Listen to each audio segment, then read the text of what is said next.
Mes chers frères, je suis honoré de m'adresser à vous à l'occasion de ce rassemblement mondial de fidèles détenteurs de la prêtrise de Dieu. Ce soir, je fais référence à un sujet dont j'ai déjà parlé. Le prophète Mormon a énoncé l'un des principaux attributs du Sauveur, qui doit être imité par ses disciples. Il a dit, «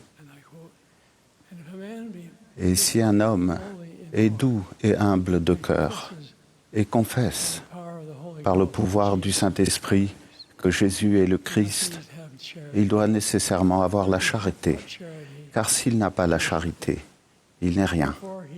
C'est pourquoi il doit nécessairement avoir la charité. Et la charité est patiente et est pleine de bonté et n'est pas envieuse et ne s'enfle pas d'orgueil. Elle ne cherche pas son intérêt, ne s'irrite pas. C'est pourquoi, mes frères bien-aimés, si vous n'avez pas la charité, vous n'êtes rien. Car la charité ne périt jamais. C'est pourquoi attachez-vous à la charité, qui est ce qu'il y a de plus grand, car tout succombera. Mais la charité est l'amour pur du Christ, et elle subsiste à jamais. Et tout ira bien pour quiconque sera trouvé la possédant au dernier jour. Frères, nous n'honorons pas la prêtrise de Dieu si nous ne sommes pas gentils avec les autres. Mon cher ami et collègue Joseph Worslin était vraiment un homme gentil. Il a dit, « La gentillesse est l'essence de la vie céleste. La gentillesse est la manière dont les gens qui ressemblent au Christ traitent les autres. Cette gentillesse devra empreindre toutes nos paroles et tous nos actes, au travail, à l'école, à l'église et particulièrement au foyer. Jésus, notre Sauveur, a été l'exemple même de la bonté et de la compassion. Les Écritures nous enseignent que nous n'exerçons la prêtrise en justice que dans la mesure où nous respectons les principes de la gentillesse, de la charité et de l'amour.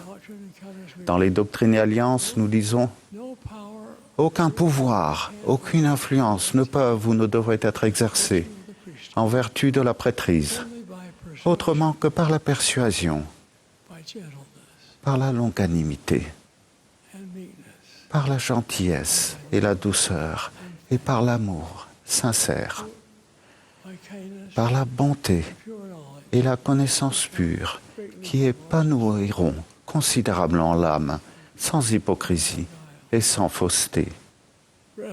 Frères, examinons notre vie et décidons de suivre l'exemple du Sauveur en étant gentils, aimants et charitables. Ainsi, nous serons plus en mesure de faire appel au pouvoir des cieux pour nous-mêmes, pour notre famille et pour nos compagnons de route, dans ce voyage de retour, parfois difficile, vers notre foyer céleste. C'est là ma prière, au nom de Jésus-Christ, le Seigneur. Amen.